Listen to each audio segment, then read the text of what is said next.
Jangan mempertanyakan kekuatan meminta. Begini ilustrasinya.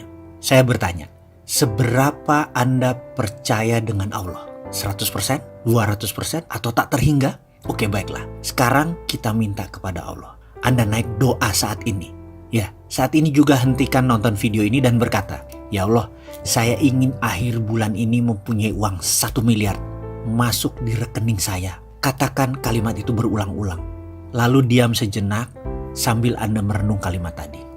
Pada saat hening, tahu-tahu di benak Anda berkata, "Dari mana uang 1 miliar? Kamu kan hanya pegawai negeri." Atau, "Bagaimana dapat 1 miliar? Kamu kan cuma ibu rumah tangga." Atau, "Bagaimana dapat 1 miliar? Kamu kan hanya anak sekolah." Lalu mendadak kalimat tadi mendominasi pikiran, lalu pikiran mulai menyeletuk. Ya juga ya, dari mana ya? Kayaknya nggak mungkin deh. Kalau itu terjadi, selesai sudah. Kalimat itu ada dalam hukum alam yang namanya canceling our own pray. Meng-cancel doa kita sendiri.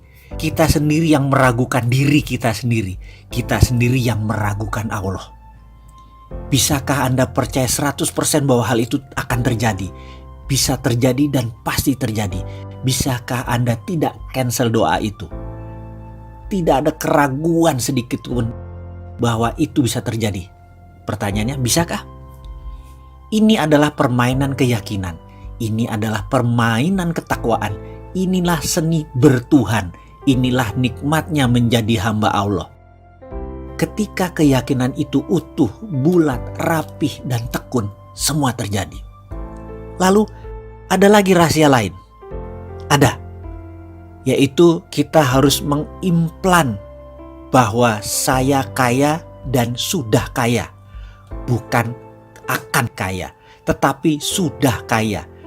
Memberi adalah kunci pertama. Selain memberi keluar, kita harus memberi ke dalam. Apa itu memberi ke dalam?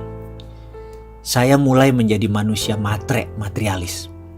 Setiap bertemu mobil mewah saya katakan ini mobil saya. Saya bayangkan ini ada di garasi saya. Rumah mewah saya akan bilang ini rumah saya. Lihat hotel mewah saya bilang ini hotel saya. Kemudian saya putuskan untuk berangkat berdua bersama istri untuk menikmati apa yang orang kaya lakukan. Dengan 100% uang di tangan saya buang semua. Karena saya tahu pasti baliknya utuh dan bertambah. Kami memutuskan menikmati tinggal di Como Sambala Resort di Ubud, Bali selama beberapa hari. Menikmati satu malam berharga puluhan juta tarifnya. Dan saya tidak peduli. Berangkat dengan first class, layanan hotel bintang 6 atau 5 star with diamond. Makan pagi hari bersama penyanyi terkenal Barbara Streisand. Esok malam dinner dengan Sting, penyanyi The Police yang sudah berminggu-minggu nginap di Como Sambala. Kumpul dengan orang terkenal dan orang kaya tersebut ternyata cukup menyenangkan. 5 malam keluar kira-kira 100 juta rupiah. Saya tidak pikirkan. Dan saya tidak pernah tanya mau apa yang akan terjadi pulangnya nanti. Saya tidak punya uang sepeser pun di kantong, saya gak peduli. Saya percaya 100% semesta tidak menyukai kekosongan. Pasti kantong saya diisi lagi. PD saya pol. Saya percaya pada sistem Allah tersebut 100%. Pulangnya, setiap hari di depan kaca saya berkata pada diri saya sendiri berulang-ulang sambil menunjuk bayangan cermin saya tersebut, "Kamu makhluk Allah terbaik." Ribuan kali saya ucapkan sambil tersenyum dan terus pumping semangat, menyemangati diri sendiri.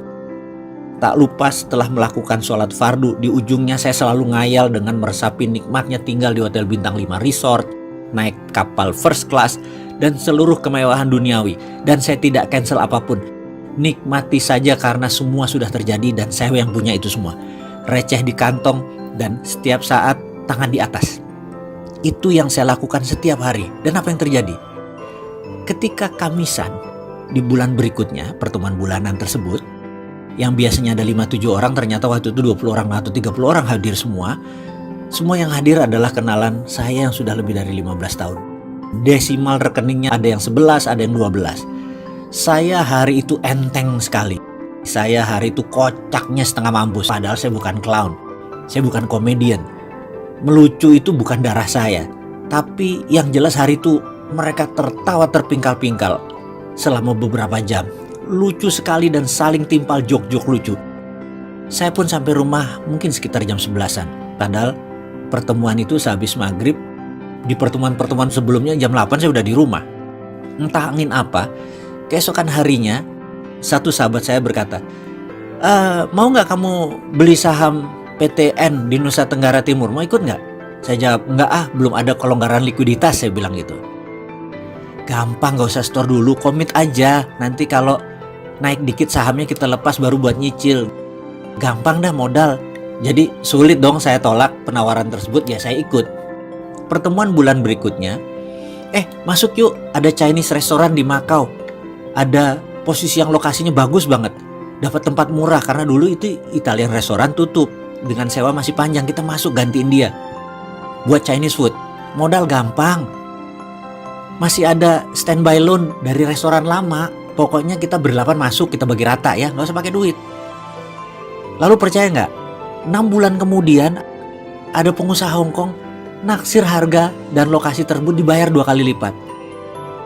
Jadi kita belum turun duit, baru punya 6 bulan sudah langsung berbagi. Kesimpulan gak pakai duit apa-apa, sudah langsung bagi modal. Dan nilainya pun sangat luar biasa. Jadi apa moral story kisah tersebut? Kita lanjut.